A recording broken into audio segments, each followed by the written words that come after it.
प्रणाम। प्रणाम सर। श्रीधर महाराज गुरुर्मे गौरचंद्राय राधिकायै तदालये कृष्णाय कृष्ण भक्ताय तद्भक्ताय नमो नमः। नारायणं नमस्कृत्य नरं चैव नरोत्तमं देवीं सरस्वतीं व्यासं ततो जयमुदीरयेत्। सभी गुरुजनों को, तीनों आचार्यों को और सभी भक्तों को, वैष्णवों को, सज्जनों को नमन करते हुए मैं मेरी उपक्रम का ये वाचन प्रारंभ करने जा रहा हूँ।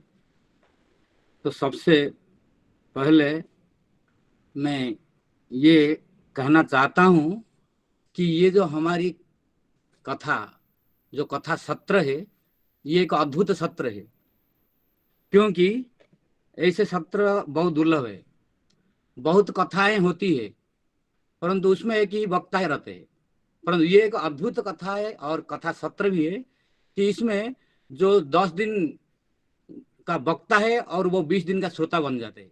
जैसे कि चतुसन में चारों वक्ता है, परंतु हमेशा 4 वक्ता नहीं बनते, 3 श्रोता बनते। जब कोई श्रोता नहीं मिलते उनमें से एक वक्ता बनते और तीनों श्रोता बन जाते। इसलिए हमारे भी ये जो तीनों आचार्य चरण है, तो ये भी वही चतुसन के कैटेगरी जैसे, जो कि चतुसन देवताओं की सभा में बोलने वाले, वाचन करने वाले, ये भी हम लोग के सामने ऐसे चतुसन जैसे लीला कर रहे।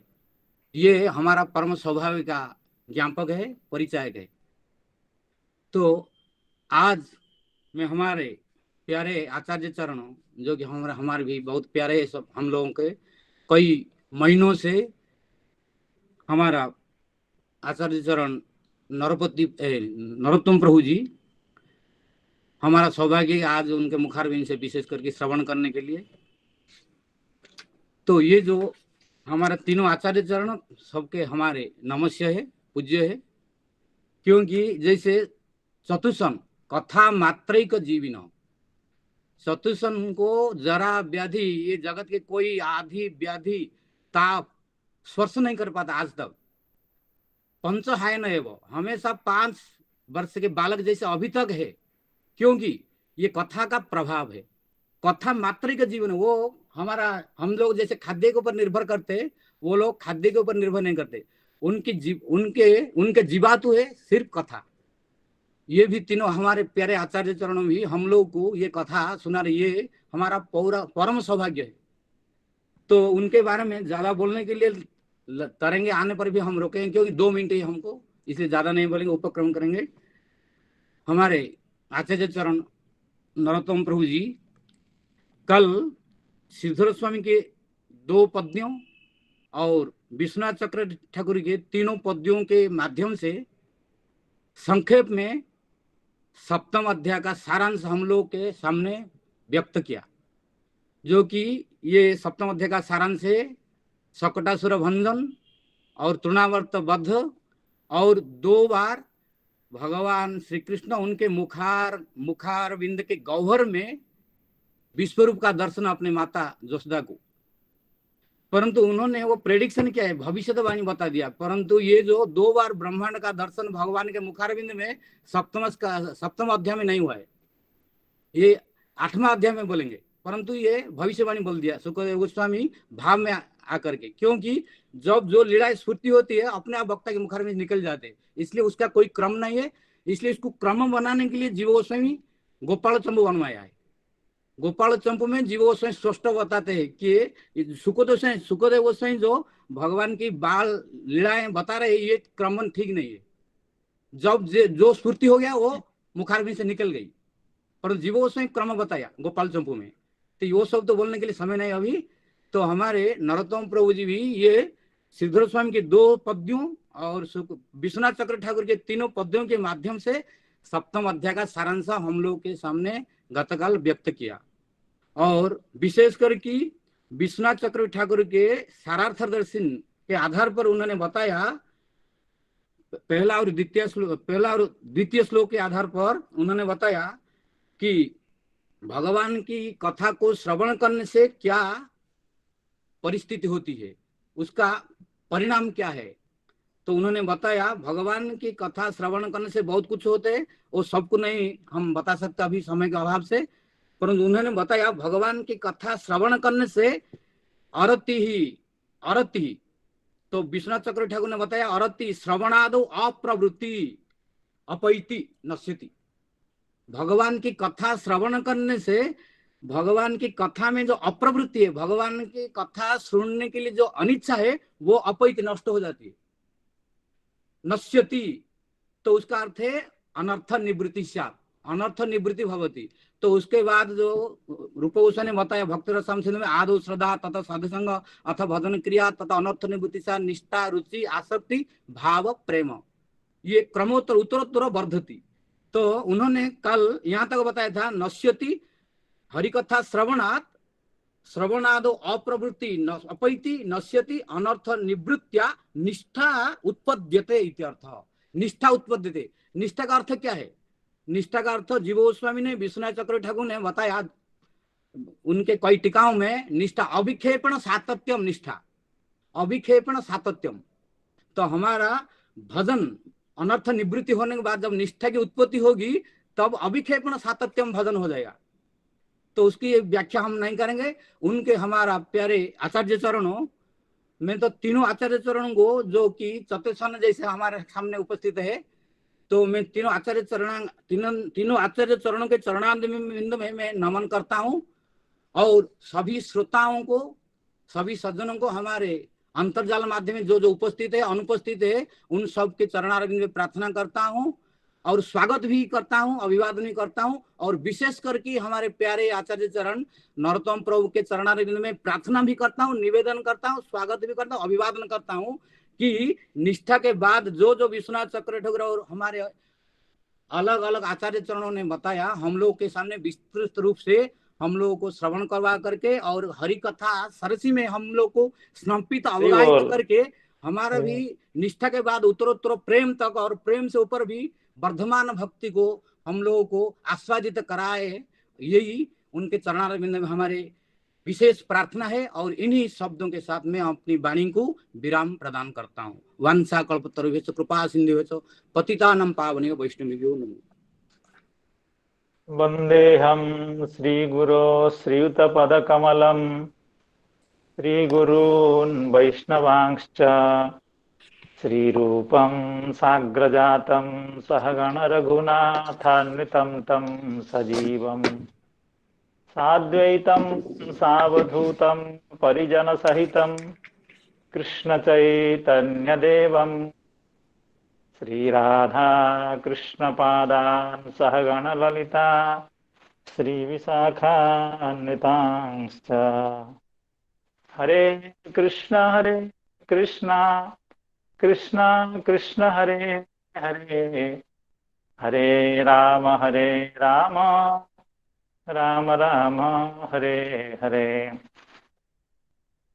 तो हमारे आदरणीय श्रीधर महाराज जी, जिन्होंने इतनी सुंदर भूमिका बना दी है आज की कथा के लिए और जिनका हम लोगों के ऊपर जो स्नेह है वह अत्यंत स्पष्ट रूप से व्यक्त हो रहा था, उनके चरणों में एवं इस कार्यक्रम के माध्यम से जुड़े हुए समस्त भक्तगण, महात्मागण, संतगण एवं श्रीमद् भागवत कथा रसपिपासु सज्जनों के श्री चरणों में भूयो भूयः पौनः पुण्येन पुनः पुनः प्रणाम निवेदन पूर्वक जैसे महाराज जी ने आदेश किया या जैसे हमको मार्गदर्शन दिया उससे आगे की कथा का प्रारंभ करना चाहता हूँ। एक बार उन दो श्लोकों की आवृत्ति करना चाहूँगा। येन जेनावतारेण भगवान् हरिरीश्वरः करोति कर्णरम्याणि चरितानि च नः प्रभो यच्छृण्वतोपैत्यरतिर्वितृष्णा सत्वं च शुध्यत्यचिरेण पुंसः भक्तिर्हरौ तत्पुरुषे च सख्यम तदेव हारं वद मन्यसे चेत्। यच्छृण्वतोपैत्यरतिर्वितृष्णा सत्वं च शुद्ध्यत्यचिरेण पुंसः। भक्तिर्हरौ तत्पुरुषे च सख्यम तदेव हारं वद मन्यसे चेत्। राजा श्री परीक्षित महाराज जी का कितना दैन्य है। इतने दिन के कथा को श्रवण करने के बाद, श्री सुखदेव गोस्वामी के इतनी कृपा को प्राप्त करने के बाद भी उनके हृदय में इतना दैन्य है कि हे भगवान, हे ऋषि, हे महर्षि, हे आचार्य, अगर आप हमको इस कथा के, भगवान के बाल्य लीलाओं के श्रवण का अधिकारी समझ रहे हैं तो आप हमको भगवान की कथाओं का श्रवण कराइए, यदि मन्यसे चेत। तो इस श्लोक की व्याख्या श्रीपाद श्री श्रीधर स्वामी महाराज जी की व्याख्या के आधार पर हम लोग कल श्रवण कर रहे थे, और श्री चक्रवर्ती पाद की जो भक्तिपूर्ण व्याख्या एवं भक्ति के सूक्ष्मता को बताने वाली जो व्याख्या, भक्ति के विभिन्न स्तरों को, भक्ति के विभिन्न सोपानों की व्याख्या जो इस श्लोक के माध्यम से श्री चक्रवर्ती पाद करना चाहते हैं, वह भी व्याख्या है जैसे महाराज जी ने इंगित किया। तो उस व्याख्या का हम लोग आज श्रवण करने की कोशिश कर रहे हैं।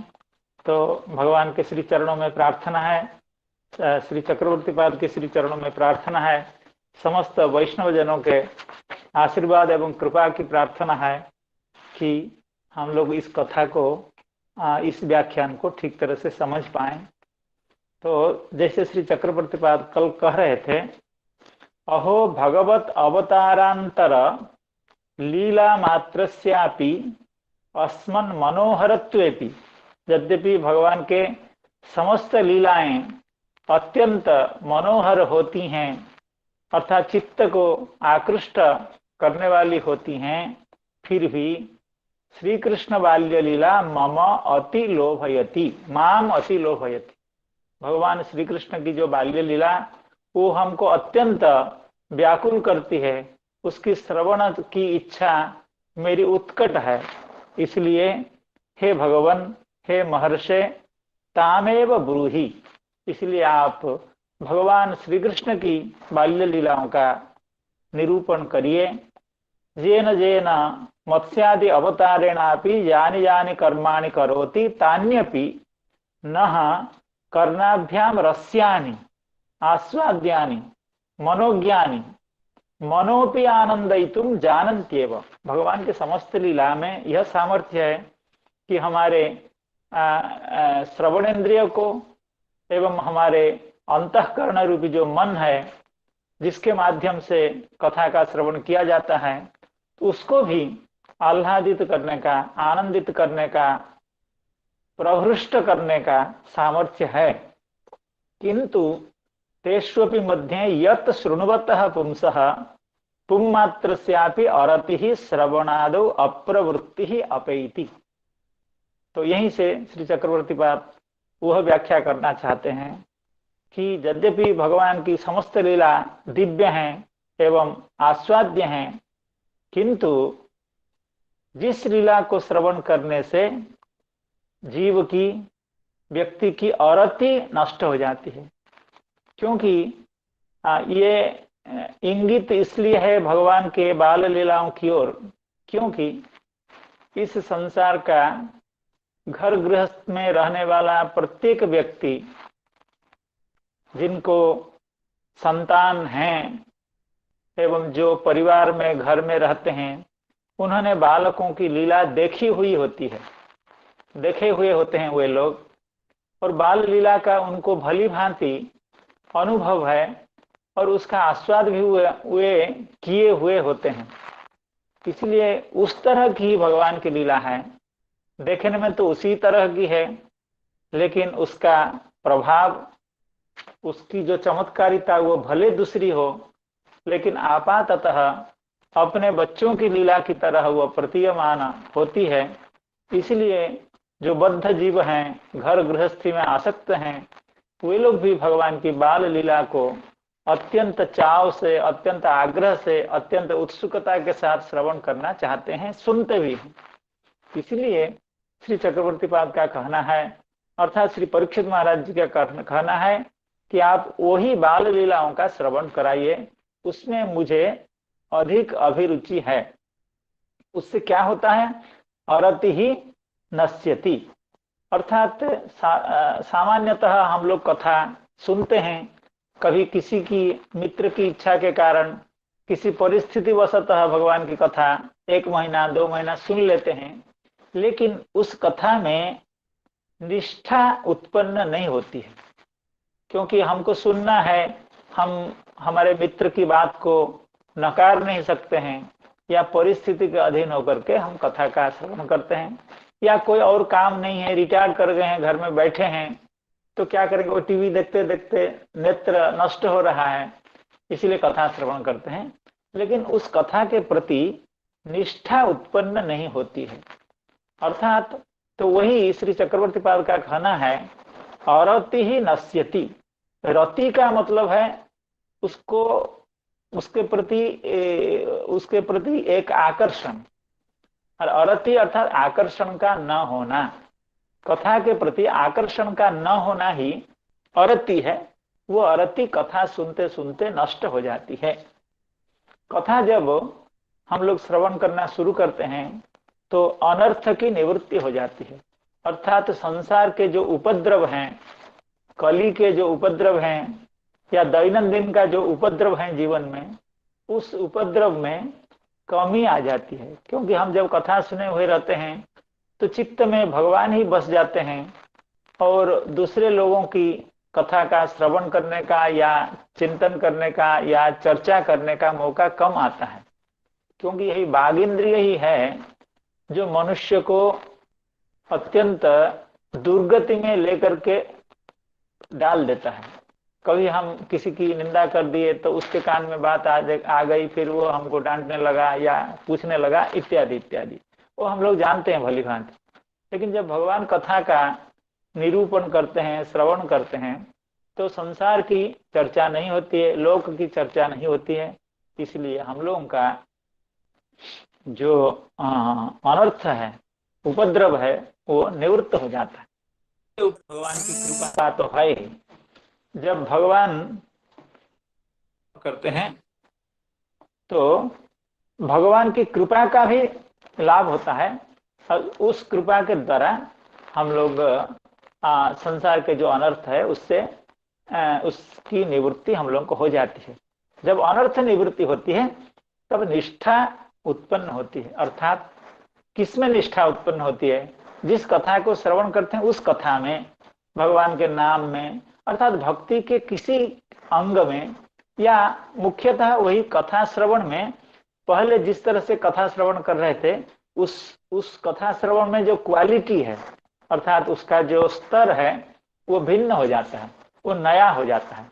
जैसे महाराज जी ने अभी बताया, निष्ठा का एक उन्होंने अर्थ बताया, हमने भी कहीं से उसको उतारा है, चित्तस्य एकाग्र, अर्थात विक्षेप नष्ट हो जाता है। जैसे महाराज जी ने बताया कि विक्षेप नष्ट हो जाता है, अर्थात कथा सुनने के समय में चित्त का इधर उधर जाना या दूसरों से बात करने की इच्छा होना, इस तरह के जो विक्षेप कथा श्रवण में आते हैं, वह विक्षेप नष्ट हो जाता है, अर्थात कथा में एकाग्रता बढ़ जाती है। अर्थात जो कथा सुने हुए रहते हैं वह कथा हमको बहुत देर तक याद रहती है। दूसरे दिन में वो कथा अगर किसी को कहना हो तो उस कथा को हम कह पाते हैं, उस कथा को हम धारण कर पाते हैं, उस कथा के प्रत्येक शब्द को, प्रत्येक वाक्य को, तो कथा के प्रत्येक अभिप्राय को हम लोग क्या धारण कर पाते हैं। यही है कथा में निष्ठा, अर्थात कथा में चित्तस्य एकाग्रता, अर्थात एकाग्र होकर के हम उस कथा का श्रवण करते हैं। अर्थात तब भक्त की निष्ठा की स्थिति आती है। पहले तो श्रद्धा, उसके बाद साधु संग, भजन क्रिया, उसके बाद अनर्थ निवृत्ति, भजन क्रिया अर्थात कथा श्रवण रूपी भगवान की जो भक्ति है, उसके बाद अनर्थ निवृत्ति के साथ ही, अनर्थ जब निवृत्त होते जाते हैं तो निष्ठा बढ़ती जाती है। जितना परिमाण में अनर्थ की निवृत्ति होगी निष्ठा उतनी बढ़ेगी। आगे ततश्च, तो अरति ही अपैति, अपैति माने अपगच्छति, चली जाती है। तो और क्या चली जाती है ना, वितृष्णा भी चली जाती है। तो वितृष्णा शब्द का श्री चक्रवर्ती पाद अर्थ कर रहे हैं, ततश्च वितृष्णा तत्र तृष्णा भाव अपैति। यहाँ वितृष्णा शब्द का अर्थ है तृष्णा का अभाव। तृष्णा शब्द का अर्थ है अर्थात उसको प्राप्त करने की उत्कट इच्छा। तो वह उत्कट इच्छा तृष्णा शब्द का अर्थ है। अब वितृष्णा का अर्थ है उत्कट इच्छा का न होना, अर्थात उत्कट इच्छा का अभाव, वह नष्ट हो जाता है। अर्थात उसके प्रति उत्कट इच्छा उत्पन्न होती है। कथा श्रवण, जहां कहीं कथा होती हो तो वहां व्यक्ति चला जाता है, या किसी तरह से कथा अगर न सुन पाए तो व्याकुल हो जाता है। इस तरह से वो कथा के प्रति उसकी जो वितृष्णा थी, अर्थात उसके प्रति जो आकर्षण, दृढ़ लगाव, दृढ़ आसक्ति या दृढ़ लगाव वो नहीं था, तो वो नष्ट हो जाती है। अर्थात उसका रुचि उत्पन्न हो जाती है। अर्थात वितृष्णा अपैति, जब कथा के प्रति उसकी वितृष्णा चली जाती है तो कथा के प्रति उसकी रुचि उत्पत्ति होती है। अर्थात कथा सुनने की आकांक्षा, वो हमेशा सोचते रहता है कहाँ कथा होती, क्यों नहीं हो रही है इतने दिन से, ये कथा बंद क्यों हो गई। इस तरह की उसकी रुचि उत्पन्न होती है। रुचि का क्या मतलब है, हम लोग निष्ठा शब्द का अर्थ श्रवण किए कि चित्त का एकाग्रता। रुचि है श्रवण कीर्तनादीनाम अन्यतो वैलक्षण्येन रोचकत्वम। यह है रुचि शब्द का अर्थ, अर्थात कथा के प्रति, भगवान के भक्ति के प्रति, भक्ति के विविध अंगों के प्रति रुचि उत्पन्न होती है। रुचि का मतलब है श्रवण कीर्तनादीनाम अन्यतः वैलक्षण्येन रोचकत्वम। देखिए, हम जो संसार में होते हैं, संसार में बहुत सारे पदार्थ हमको रोचक होते हैं। रोचक होते हैं मतलब हमको अच्छे लगते हैं, अर्थात अपनी ओर हम लोगों को आकृष्ट करते हैं, और वो बढ़िया लगता है। उस चीज का स्मरण करने में, उस चीज के पास जाने में, उस चीज का मोल चाल करने में, भाव करने में हम लोगों को इच्छा होती है। तो यही कहते हैं श्रवण कीर्तनादीनाम अन्यतो वैलक्षण्येन रोचकत्वम। कब ऐसा तो कभी होता है कि संसार के भी वस्तु रोचक होते हैं, और शाम को कथा होती है तो वो भी ठीक है, वो भी अच्छी लगती है, कोई ऐसी बात नहीं है। लेकिन जब कथा और वस्तुओं से अधिक रोचक लगे, वैलक्षण्येन रोचक, अर्थात संसार के अन्य पदार्थ रोचक लगते हों, लेकिन सबसे अधिक जब कथा रोचक लगने लगे, अर्थात दूसरे पदार्थ, कथा श्रवण करने के लिए दूसरे रोचक पदार्थ का जब हम परित्याग कर पाए। टीवी में जैसे हम लोग कथा 7 बजे से श्रवण कर रहे हैं, तो 7 बजे से टीवी में कोई बहुत अच्छा प्रोग्राम आ रहा है, तब हम कथा श्रवण करें कि टीवी का प्रोग्राम देखें। तो स्वाभाविक है कि जो लोग भक्त होते हैं तो वो उस चीज का श्रवण न करके कथा श्रवण करते हैं। अर्थात रोचकता कथा में भी है और दूरदर्शन के टीवी के प्रोग्राम में भी है, लेकिन वैलक्षण्य ने रोचकता कथा में है। अगर ऐसी स्थिति आ जाए तब समझना चाहिए कि कथा के प्रति हमारी रुचि उत्पन्न हुई है। तो वितृष्णा जब अपैति, अर्थात तृष्णा का अभाव जब अपैति, अर्थात जब तृष्णा उदित हो जाती है कथा श्रवण करने के लिए, तो उसी को श्री चक्रवर्ती पाल कहते हैं रुचि उत्पन्न होती है। अर्थात कथा श्रवण के लिए उसकी आकांक्षा होती है। ततश्च वितृष्णा तत्र तृष्णा भाव अपैति, न तो तृष्णा अपैति। तृष्णा का जो अभाव रहता है वह अपैति, और उसका रुचि उत्पन्न होने से कथा श्रवण में उसकी आकांक्षा होती है। अर्थात उसकी निष्ठा भी हो गई, और इसमें भगवान की कृपा से, अर्थात भगवान की कथा श्रवण करते करते कथा के प्रति उसकी रुचि भी हो गई। तो आदौ श्रद्धा ततः साधु संग अथ भजन क्रिया अथ अनर्थ निवृत्ति ही ततः निष्ठा तथा रुचि। बहुत बड़ी बात हो गई। भगवान कथा बहुत अच्छी लगना, अर्थात संसार के अन्य अन्य विषय जितने अच्छे लगते हैं उससे भी अधिक कथा अच्छा लगना, तो ये बहुत बड़ी उपलब्धि है। लेकिन उपलब्धि की सीमा यही नहीं है, आगे बहुत कुछ प्राप्त करना है भगवान की कृपा से।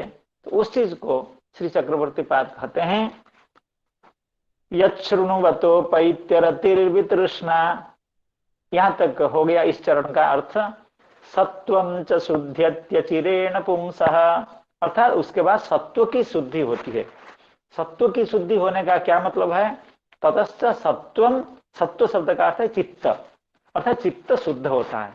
कथा के प्रति निष्ठा, कथा के प्रति रुचि, या भक्ति के किसी दूसरे अंग के प्रति, या नाम कीर्तन के प्रति, या भगवान के स्मरण के प्रति जब निष्ठा एवं रुचि उत्पन्न हो जाती है तब चित्त शुद्ध होता है। ततश्च सत्वम चित्तम शुद्ध्यति। चित्त की शुद्धि कैसे होती है? चित्त अशुद्ध क्यों होता है?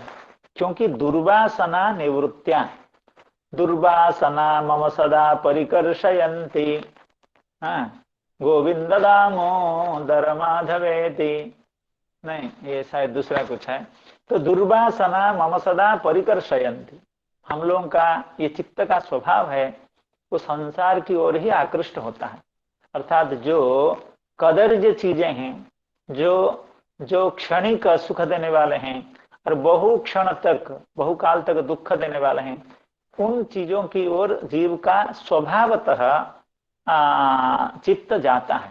दुर्वासनाओं की, अर्थात दुष्ट पदार्थों को, दूषित पदार्थों को, भोग्य पदार्थों को, अस्थायी पदार्थों को, क्षणिक सुख देने वाले पदार्थों को वो संग्रह करना चाहती है। यही उसकी दुर्वासना है। वो दुर्वासना नष्ट हो जाती है चित्त शुद्ध होने से। दो बात है, चित्त शुद्ध होने से दुर्वासना नष्ट होती है, दुर्वासना चले जाने से भी चित्त शुद्ध हो जाता है। तो ये कथा, ये संभव कैसे है?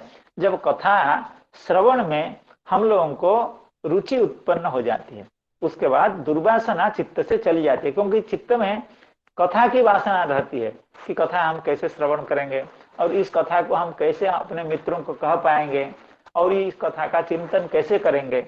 इस तरह की उसको चित्त की शुद्धि हो जाती है।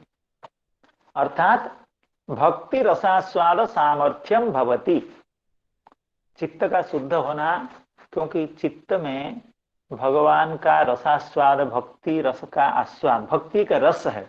जैसे श्रृंगार आदि रस है, भक्ति रस उसी तरह का एक रस है, सर्वोत्कृष्ट रस है। लेकिन उस रस को हम प्राप्त करने के बाद भी, भक्ति को प्राप्त करना, श्रवण कीर्तन आदि के माध्यम से भक्ति को प्राप्त करने के बाद भी, उसका सेवन करने बाद भी वह अच्छा नहीं लगता है, उसमें टेस्ट नहीं आता है। मिष्टी खाने में, मिठाई खाने में जो टेस्ट आता है या विषय भोग में जो टेस्ट आता है वो भक्ति में नहीं आता है। क्यों नहीं आता है? ना चित्त शुद्ध नहीं होता। जब चित्त शुद्ध हो जाता है तब भक्ति रस और आस्वाद्यतर हो जाता है। जैसे चक्रवर्ती पाल का यह प्रसिद्ध दृष्टांत है कि यथा पैतृक रोग निवृत्ति, हमारे मित्र सुबल साहू जी इसकी चर्चा कल कर रहे थे। यथा पैतृक रोग निवृत्त्या रसना सीता माधुर्य ग्रहण समर्था स्यात्, अर्थात जैसे पित्त रोग हुआ है, अर्थात जॉन्डिस कहते हैं, कामड़ रोग कहते हैं, जब पीढ़ा रोग कहते हैं, अर्थात नेत्र हल्दी हल्दी कलर, येलोइश नेत्र में आ जाता है। तो उस समय उस रोग होने से, वो शायद किडनी का या स्टोमक का कोई रोग है, उस रोग होने से हम लोग कुछ भी खाते हैं तो वो अच्छा नहीं लगता है, अर्थात तीता तीता लगता है। उस समय कोई मिश्री भी खाए वो तीता लगता है। क्यों? क्योंकि रोग है। तो भक्ति रस यद्यपि मधुमय है, अत्यंत सुमधुर है, लेकिन उसका सेवन करने में कोई टेस्ट नहीं लगता है, अच्छा नहीं लगता है। क्यों? चित्त अशुद्ध है। तो वो चित्त शुद्ध कैसे हो ना? जैसे तो पित्त रोग जाए कैसे?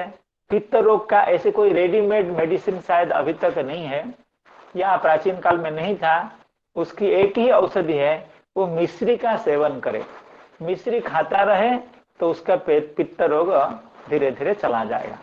अर्थात मिश्री ही उसका एकमात्र दवाई है जो कि उसको अच्छा नहीं लगता है, तो फिर वो मिश्री कैसे खाए? जो जो निरोग व्यक्ति है, स्वस्थ व्यक्ति है, उसको मिश्री में जो आनंद आएगा वो आनंद क्या, वो तो अच्छा ही नहीं लगेगा। लेकिन वैद्य का कहना है उसी से उसके रोग की दूरी होगी, उसका रोग दूर होगा। इसलिए चाहे अच्छा लगे या ना लगे उसको खाना चाहिए। तो ऐसे खाते खाते 2 दिन 4 दिन 8 दिन 1 सप्ताह जब तक खाएगा तो धीरे धीरे रोग भी दूर होता जाएगा, तो धीरे धीरे उसका आस्वाद बढ़ता जाएगा। तो यही स्थिति है जब चित्त शुद्ध हो जाता है। हम बार बार भगवान की कथा का श्रवण करते हैं, सुबह श्रवण करते हैं, शाम को श्रवण करते हैं, 2 बार दवाई लेते हैं, उससे पहले भी 1 बार गीता का श्रवण करते हैं। ऐसे करते करते अर्थात हर तरह से विभिन्न दिक से, हाँ, आनो भद्रा क्रतवो यंतु विश्वतः, सब ओर से जब हम भक्ति में अपने को लिप्त कर देते हैं, जैसे संसार में व्यक्ति विभिन्न कर्मों में लिप्त कर देता है, उसी तरह से विविध अंगों में जब जीव अपने को लिप्त करता है, संयुक्त करता है, तो उसके चित्त की शुद्धि हो जाती है। जब चित्त शुद्ध होता है तब भक्ति रस का महान आनंद उसमें प्राप्त होता है। जब हमको कोई भक्ति रस देता है या हमको कहीं से भक्ति रस की थोड़ी सी प्राप्ति होती है तो बहुत स्वाद लगता है, बहुत अच्छा लगता है। तो यथा पैतिक रोग निवृत्त्या रसना सीता माधुर्य ग्रहण, सीता माधुर्य, सीता का मतलब है मिश्री, मिश्री में जो माधुर्य है उस माधुर्य को ग्रहण कर पाता है। स्यात् आसक्ति उत्पत्त्या रतिर जायते। देखिए चक्रवर्ती पाद की यह व्याख्या इस तरह से है, यद्यपि शब्द से ऐसा नहीं कहा जाता है कि उसको निष्ठा होगा, रुचि होगी, आसक्ति होगी, ऐसा नहीं है, लेकिन हाँ, चित्तम शरीरम अपि रोग गणा दहंती, वाह बहुत अच्छा। तब तो उसका आसक्ति उत्पन्न हो जाती है और रतिर जायते, अर्थात भगवत कथा के प्रति उसकी चित्त शुद्ध होने से आसक्ति उत्पन्न हो जाती है। आसक्ति उत्पन्न होने का मतलब क्या है कि उसके भगवान के कथा के प्रति उसकी रति हो जाती है। तो आसक्ति क्या चीज है? हम लोग अभी श्रवण कर रहे थे कि रुचि क्या है। रुचि का मतलब हुआ श्रवण कीर्तनादि नाम अन्यतः वैलक्षण्य रोचकत्व, अर्थात संसार के दूसरे दूसरे पदार्थ इतने रोचक न लगे जितना भगवान की कथा या भक्ति के अंग रोचक लगे, यही है रुचि। रुचि जब आसक्ति में परिणत होती है तब क्या होता है? तब कहते हैं अथ सैव भजन विषया रुचि ही परम प्रौढ़तमा सती यदा भजनीयम भगवंतम विषयी करोति तदा यम आसक्ति ही इति आख्यायते। देखिए अभी रुचि किसके बारे में? ना श्रवण कीर्तन आदि के बारे में, अर्थात श्रवण के प्रति रुचि, कीर्तन के प्रति रुचि हो जाती है। कभी कभी बहुत अच्छा कीर्तन हो रहा है, बहुत संगीत बढ़िया है, भगवान का नाम हो रहा है, तो उसमें रुचि उत्पन्न हो गई, अर्थात वो दूसरे चीजों से भी अच्छी लगने लगी। तो यह जो रुचि यह श्रवणादि विषयक है, अर्थात भक्त्यंग विषयक है। रुचि के द्वारा रुचि का विषय भक्ति का अंग है। किसमें रुचि? ना श्रवण में रुचि, कीर्तन में रुचि, लेकिन आसक्ति किसमें है? आसक्ति के बारे में कह रहे हैं अतः शैव भजन विषया रुचि ही, अर्थात श्रवण कीर्तन आदि के प्रति जो रुचि थी वही रुचि जब और प्रौढ़ होती जाएगी और गंभीर होती जाएगी तदा भजनीयम भगवंतम विषयी करोति। पहले आसक्ति जो है, सॉरी, जो रुचि है वह श्रवण कीर्तन आदि को अपना विषय बना रही थी रुचि, लेकिन आसक्ति भजनीय को अर्थात भगवान को अपना विषय बना रही। रुचि और आसक्ति में यह अंतर है, रुचि भक्ति अंग विषयक है और आसक्ति भगवत विषयक है। अथ सैव भजन विषया रुचि ही परम प्रौढ़तमा सती यदा भजनीयम भगवंतम विषयी करोति तदा यम आसक्ति ही इति आख्यायते। तब आसक्ति उत्पन्न होती है। तो श्री चक्रवर्ती पाद का कहना है चित्त जब शुद्ध हो जाता है तब तब उसकी दुर्वासना निवृत्ति हो जाती है और उसको आस्वाद आने लगता है। रसना जैसे सीता माधुर्य ग्रहण समर्था होती है, उसी तरह से भगवान के प्रति उसको आसक्ति उत्पन्न होती है। अर्थात भक्ति के अंगों के प्रति उसकी जो रुचि थी वह रुचि अभी आसक्ति में परिवर्तित हो जाती है। तो आसक्ति के बाद भगवान के प्रति रति उत्पन्न होती है। अर्थात आसक्ति भगवत विषयक है, रति भी भगवत विषयक है। अथ सैव आसक्ति ही परम परिणाम प्राप्तवती। अर्थात जब रुचि प्रौढ़ हो जाती है तो आसक्ति हो जाती है और आसक्ति भगवत विषयक होती है। वही आसक्ति जब परम परिणाम प्राप्तवती, जब वो आसक्ति और प्रौढ़ हो जाती है तो उसी को रति कहते हैं या उसी को भाव कहते हैं। देखिए इसका कोई अनुभव हमको नहीं है, केवल शब्द का शास्त्र में जो शब्द कहे गए हैं, जो वाक्य कहे गए हैं, उसी का मैं वर्णन कर रहा हूँ। इसका कोई अनुभव अभी तक तो हुआ नहीं और इस जन्म में होगा ऐसा भी विश्वास नहीं है।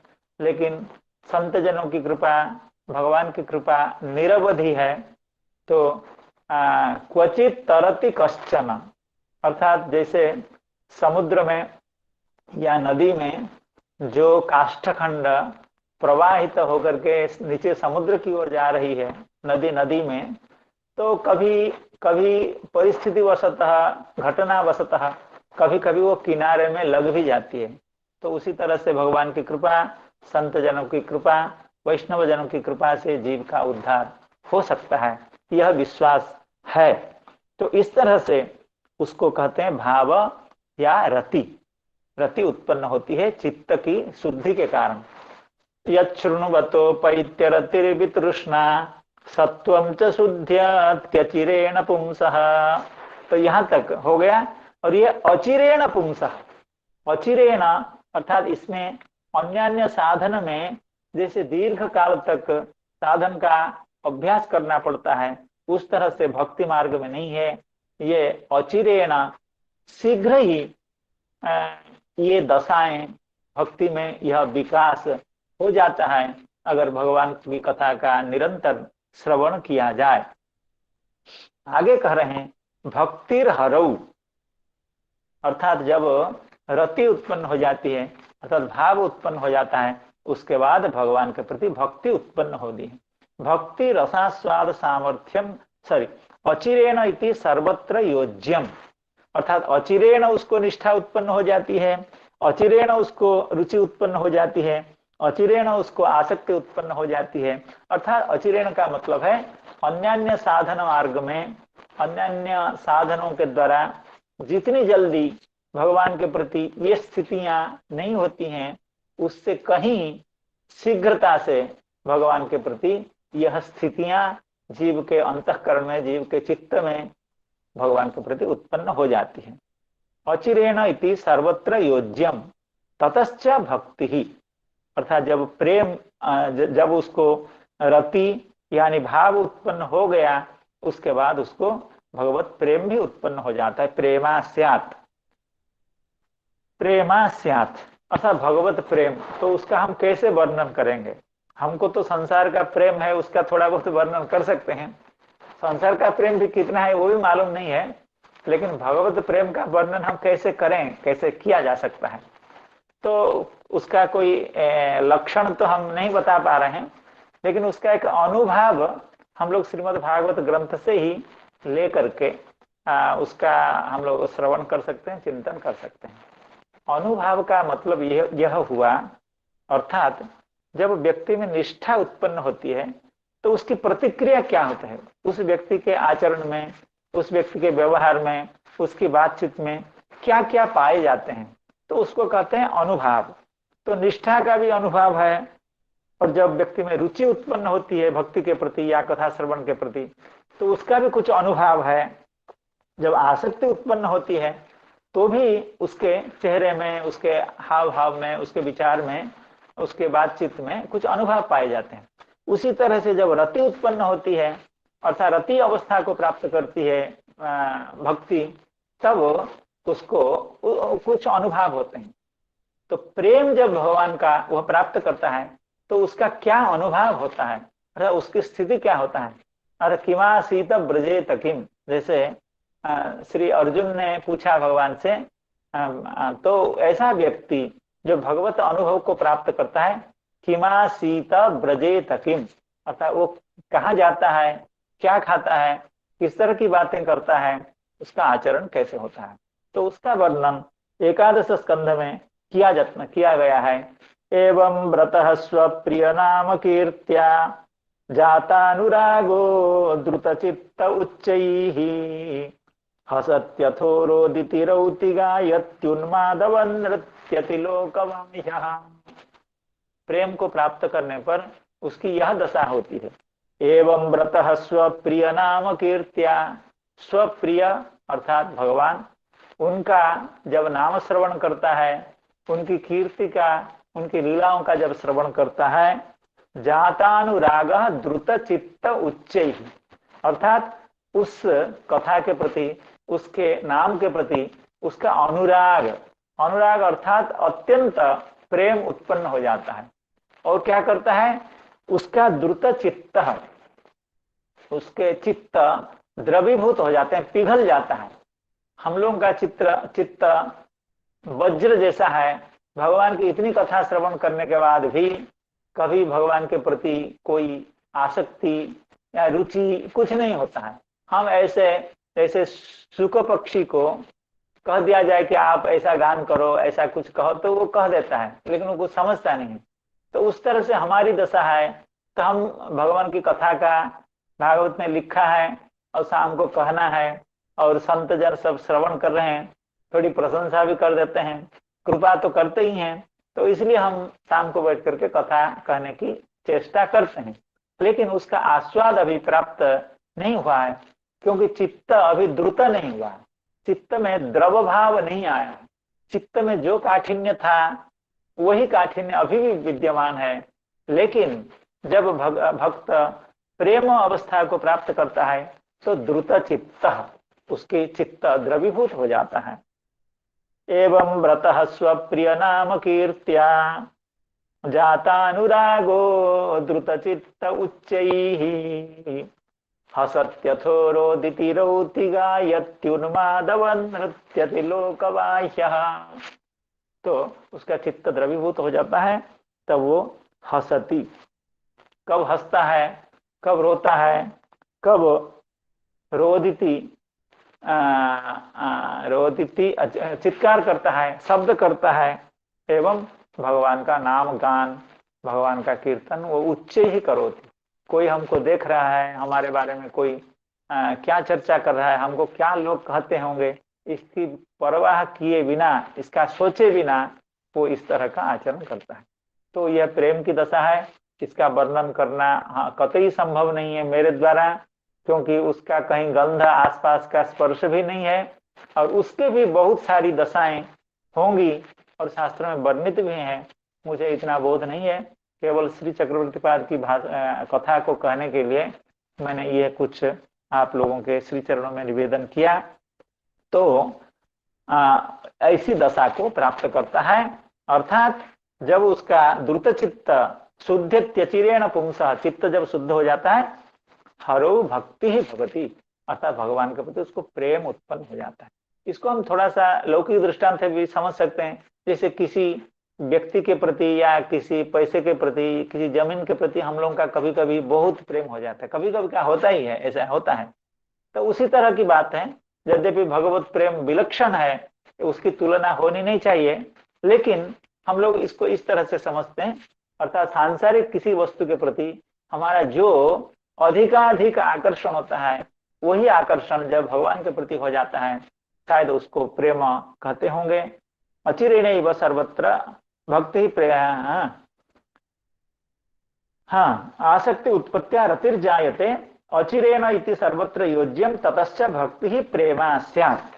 यहाँ तक कहने के बाद श्री परीक्षित जी महाराज कहते हैं, देखिए परीक्षित महाराज जी कितनी बारीकी से भगवान के कथा श्रवण का महात्म्य एवं उसके वैशिष्ट्य और उसका जो स्तर है, उसके जो विभिन्न स्टेजेस हैं, उसको कितनी बारीकी से बता रहे हैं। और आगे कह रहे हैं तत्पुरुषे च सख्यम, अर्थात भगवान के जो प्राण प्यारे भक्त होते हैं, अत्यंत भगवान को जो प्रिय भक्त होते हैं, भक्त जो कि भगवान को अत्यंत प्रिय होते हैं, उनके साथ उस व्यक्ति का सख्य हो जाता है। अर्थात जो ऐसा करता है तो उसका सख्य हो जाता है।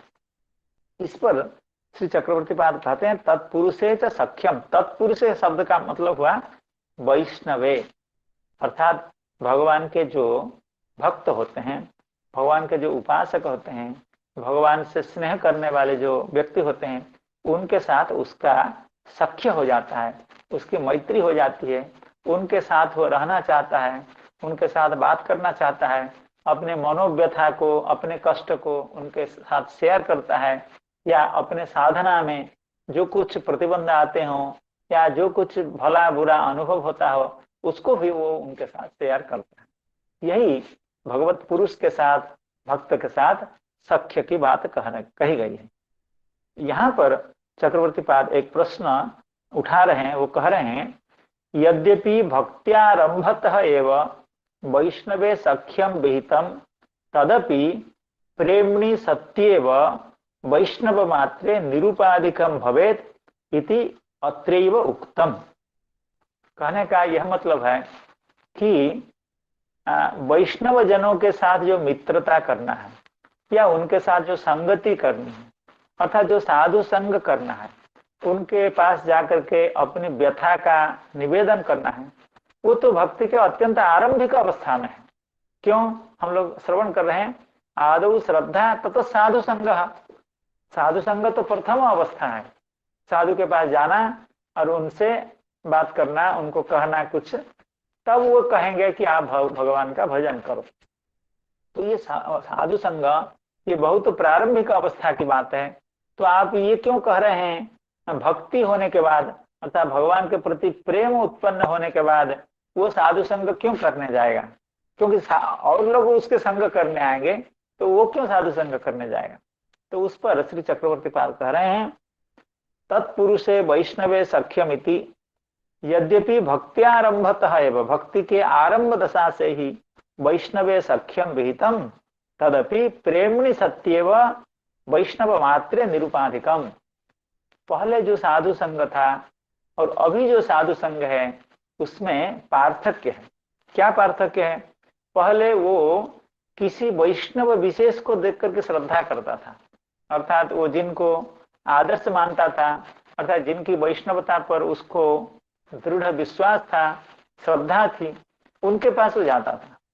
तो वो औपाधिक प्रेम था, अर्थात वैष्णव के प्रति औपाधिक प्रेम था, क्योंकि वैष्णव का चरित्र, उनका आचरण, उनका भजन एवं उनका व्यक्तित्व देख करके वो गया था। लेकिन भगवत प्रेम उत्पन्न होने के बाद अब वो वैष्णव में ये नहीं विचार कर रहा है कि वैष्णव में कितनी योग्यता है और किस वैष्णव के पास जाना चाहिए, कहाँ नहीं जाना चाहिए, ये स्थिति उसकी नहीं होती है। वो वैष्णव मात्र में, भक्त मात्र में, अर्थात भगवत भक्ति का कोई भी लक्षण किसी भी व्यक्ति में वो देख लेता है तो उसका हृदय गदगद हो जाता है, गदगद हो जाता है, अर्थात उसके प्रति वो आकृष्ट हो जाता है, उसके साथ वो भाव करता है। यही कह रहे हैं यद्यपि भक्त्यारंभतः एव वैष्णवे सख्यम विहितम तदपि प्रेमणि सति एव वैष्णव मात्रे निरूपाधिकम भवेत। अर्थात पहले सोपाधिक प्रेम था, अर्थात उनकी योग्यताओं को देख करके, उनके वैशिष्ट्य को देख करके उनके प्रति आकृष्ट हुआ था। अभी वैशिष्ट्य को नहीं देखना है, केवल भगवत चिन्ह मात्र देखना है, भक्त का चिन्ह मात्र देख करके उनके प्रति आकृष्ट होता है। इति निरूपाधिकम भवेत इति अत्रैव उक्तम। इसलिए तत्पुरुषे तो सख्यम, इसका उल्लेख प्रेम के बाद किया गया। हाँ, भक्तिर हरऊ तत्पुरुषे च सख्यम, तत्पुरुषे सख्यम ये पहले कहना चाहिए था, लेकिन प्रेम के बाद इसलिए कहा गया कि अभी वैष्णव के प्रति जो प्रेम, साधु के प्रति जो प्रेम, वो अत्यंत दिव्य प्रेम है, वो निरुपाधिक है, वो केवल भगवान का प्रिय होने के कारण ही है, उसमें योग्यता आदि देखने की जरूरत नहीं है। ये केवल यहीं की बात नहीं है। देखिए, ये तो अभी प्रेम को प्राप्त करने के बाद साधु संग करने की या साधु के साथ मैत्री करने की या तत्पुरुष में संग करने की बात कह गई। हम लोग ध्रुव महाराज जी के चरित्र में, प्रहलाद महाराज जी के चरित्र में यह पाते हैं, अर्थात जब भगवान सामने उनके उपस्थित हैं, उनकी तपस्या, उनकी भक्ति से आकृष्ट होकर के खींचे आए हुए हैं भगवान। क्योंकि भगवान ऐसे नहीं आते हैं, भगवान को बुलाने से भगवान नहीं आते हैं। जब प्रेम की वह दशा होती है तो भगवान भी निरुपाय होकर के, भगवान भी हेल्पलेस होकर के, उनके पास कोई चारा लाचार होकर के भगवान खींचे आते हैं। यथा भ्राम्यत्ययो ब्रह्मन स्वयं आकर्ष सन्निधौ, अर्थात चुंबक के पास लोहा इच्छा से नहीं आता है, वो बाध्य होकर के आता है। तो प्रेम की दशा जब भक्त प्राप्त कर लेता है तो भगवान उसके ओर खींचे हुए आ जाते हैं।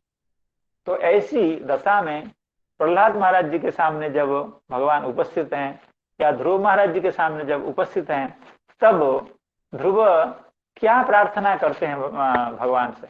भगवान से अन्य प्रार्थना तो करते हैं, भगवान की प्रणति करते हैं, भगवान को कृतज्ञता निवेदन करते हैं, भगवान का सर्वेश्वरत्व का बखान करते हैं, लेकिन उस समय भक्त का संग भी प्रार्थना करते हैं। जैसे ध्रुव महाराज जी ने कहा, ध्रुव स्तुति जो अत्यंत प्रसिद्ध है, उसमें 2 श्लोक ऐसे हैं जहां ध्रुव महाराज जी ने भगवान से साधु संग की प्रार्थना की। क्या कह रहे हैं? ये नहीं कह रहे हैं कि भगवान आपका संग हमको मिलता रहे, क्योंकि वो जानते हैं भगवान संग हम ही को सब समय देते रहेंगे तो और भी तो भगवान के भक्त हैं। इसलिए भगवान से भगवत संग प्रार्थना करने की अपेक्षा भक्त संग की प्रार्थना करने में बुद्धिमत्ता इसलिए है क्योंकि जब हम भक्त संग प्राप्त किए होंगे तब भगवान का संग भी मिल जाएगा। क्योंकि भक्त में के हृदय तो भगवान विद्यमान है, तो भक्त संग होते ही भगवत संग हो जाएगा। तो ध्रुव महाराज क्या कह रहे हैं?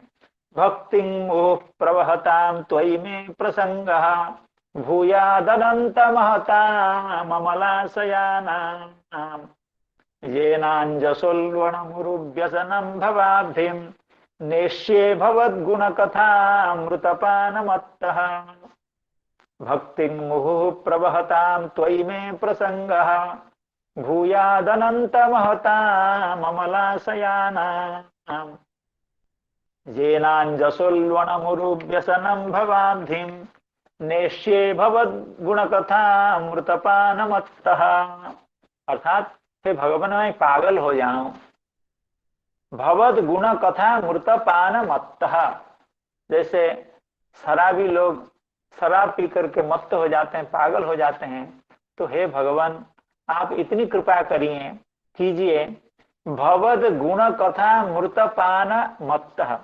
भवद गुण कथा अर्थात आपके लीलाओं की कथा, आपके दिव्य गुणों की कथा श्रवण करते करते या वर्णन करते करते उस कथा में जो अमृत या वो कथा रूपी जो अमृत उसका पान करके मैं मत्त हो जाऊं, मैं पागल हो जाऊं। पागल होने से क्या होगा ना? अंजसा उल्वणम उरुव्यसनम भवाब्धिम नेष्ये। अर्थात यह संसार जो अत्यंत दुखपूर्ण है, अत्यंत यंत्रणादायी है, अत्यंत कष्टप्रद है, इस संसार के दुखों से मैं उत्तीर्ण हो जाऊं। जैसे शराबी व्यक्ति इसलिए शराब पीता है कि उसको संसार का कष्ट का बोध न हो, तो उसी तरह से जैसे नशा दिया जाता है, एनेस्थीसिया दिया जाता है, उसको कुछ पता नहीं चलता है, तो इतना ऑपरेशन उसके ऊपर शरीर के ऊपर होता है, इतना कितनी व्यथा होनी चाहिए। एक कांटा चुभ जाता है तो हमको कितना कष्ट होता है, तो उसके ऊपर चाकू चलाए जाते हैं, तो फिर भी उसको कष्ट का बोध इसलिए नहीं होता है कि नशा चढ़ा हुआ आता है, एनेस्थीसिया दिया होता है। तो हे भगवान आप हमको ऐसी कृपा करिए, आपकी कथा अमृत पान करने से हमको इतना नशा चढ़ जाए, इस संसार के जंजालों का, इस संसार के दुखों का हमको बोध न हो। कहते हैं कि ये कैसे होगा? ना, ये ऐसे होगा, आप अगर कृपा करेंगे तब त्वयि भक्ति प्रवहता, अर्थात हे भगवान, आपके प्रति जिन संतों के, जिन महात्माओं के हृदय में भक्ति महारानी विद्यमान है, भक्ति मुहुः प्रवहतां त्वयि में प्रसंग, अर्थात मेरा संग, मेरा प्रकृष्ट संग, केवल संग नहीं, अर्थात हमेशा के लिए, सर्वकाल के लिए उन भक्तों के साथ मेरा संग हो जिनके हृदय में आपके प्रति भक्ति की गंगाधारा निरंतर प्रवाहित होती है। भक्ति मुहुः प्रवहतां त्वयि में प्रसंग, और ऐसे भक्त कैसे होते हैं? अमलाशयानाम, अर्थात जिस चित्त शुद्धि की बात हम लोग अभी कर रहे थे, उन भक्तों का की चित्त शुद्धि पहले से हो चुकी है, इसीलिए अमलाशयानाम महताम, अर्थात जिनका आशय चित्त सर्वतोभावेन निर्मल हो चुका है, ऐसे महताम महजनों का, साधुजनों का संग आप हमको दीजिए, आप कृपा करके साधु संग दीजिए, क्योंकि उनके संग में जब रहूंगा तब मैं संसार को भूल जाऊंगा। कैसे भूलूंगा? ना, उनके द्वारा परिवेशित, उनके द्वारा वर्णित भगवान की गुण कथा, भगवान की लीला कथा, उसको बार बार श्रवण करके मैं मत्त रहूंगा। अगर नशा छूट भी जाए, सुबह भगवान की कथा सुने थे तो उसका नशा शाम को आते आते छूट गया, फिर एक डोज, एक बार अगर भगवान की कथा शाम को पड़ेगी फिर सुबह तक चलेगा। तो साधु के साथ रहने से, भक्तजनों के साथ रहने से तो निरंतर यह चर्चा होती रहती है। संतों, यही संत का लक्षण है जो निरंतर भगवत चर्चा करता रहे। तो हे भगवान, आप कृपा करिए मेरा संग साधुओं के साथ हो। भक्ति मुहुः प्रवहतां त्वयि में प्रसंग, भूयादनंत महतां अमलाशयानां, येनाञ्जसोल्बणमुरुव्यसनं भवाब्धिं, नेष्ये भवद्गुणकथामृतपानमत्तः, तेन स्मरन्त्यतितरां प्रियमीशमर्त्यं, ये चान्वदः सुतसुहृद् गृहवित्तदाराः, ये त्वब्जनाभ भवदीय पदारविन्द, सौगन्ध्यलुब्ध हृदयेषु कृतप्रसंगाः, तेन स्मरन्त्यतितरां प्रियमीशमर्त्यं, ये चान्वदः सुतसुहृद् गृहवित्तदाराः, ये त्वब्जनाभ भवदीय पदारविन्द, सौगन्ध्यलुब्ध हृदयेषु कृतप्रसंगाः। तो ये कह रहे हैं, ये कोई मैं रिस्क नहीं ले रहा हूं। हे भगवान, मैं जो साधु संग की प्रार्थना कर रहा हूं, ये कोई अपरीक्षित चीज नहीं है, ये टाइम टेस्टेड चीज है। अर्थात अनादिकाल से ऐसा हुआ है। अर्थात साधुओं के संग में जाने से क्या लाभ होता है, जीव का क्या कल्याण हुए, अत्यंत परीक्षित है, सुपरीक्षित है।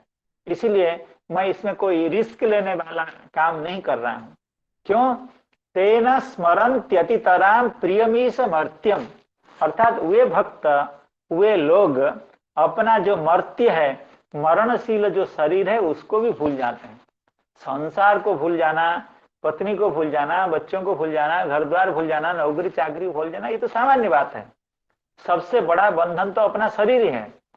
तो ये भक्त अपने शरीर को भी भूल जाते हैं। जब आपकी कथा का श्रवण करते हैं, साधु संग में रह करके साधु के अंतःकरण में भगवान के प्रति प्रेम होता है।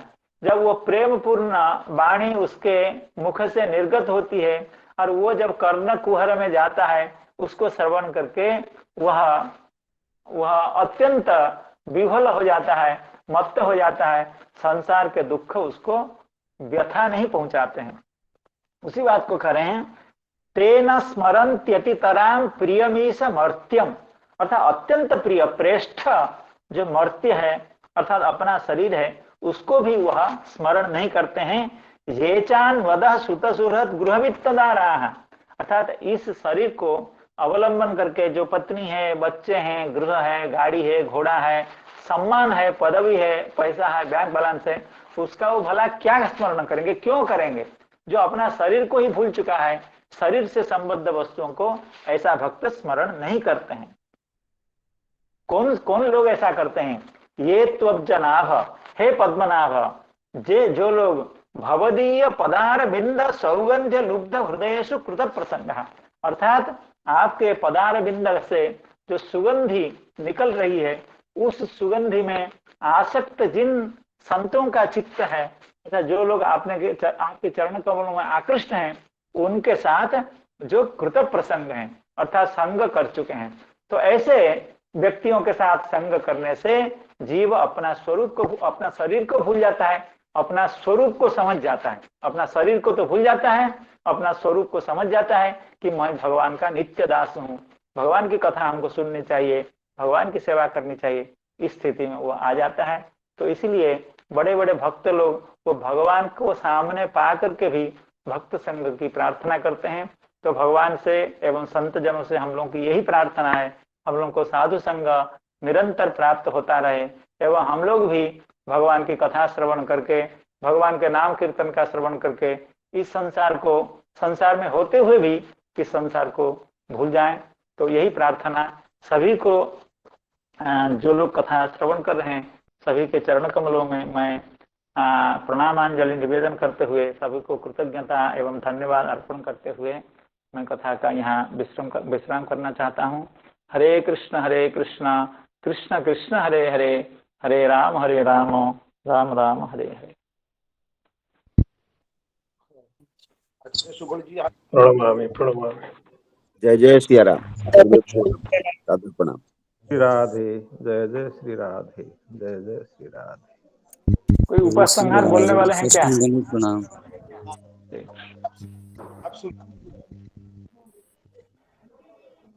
चलिए, कल दर्शन होंगे फिर भगवान की कृपा से, बाकी कथाओं का श्रवण करेंगे। जी गुरु जी, उपसंहार होगा। अच्छा गुरु जी के श्री चरणों में प्रणाम। बंद करो जी। हरे कृष्ण प्रभु। सर हाँ, सुबल जी को बोलना है ना? सर सुबल जी कहाँ गए? सुबल जी जहां पर भी हो थोड़ा 2 लाइन बता दीजिए। लेफ्ट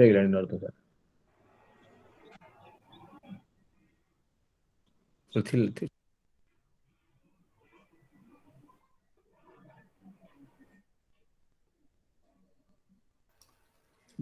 उनमें कुछ खराबी आ गई होगी गुरुजी,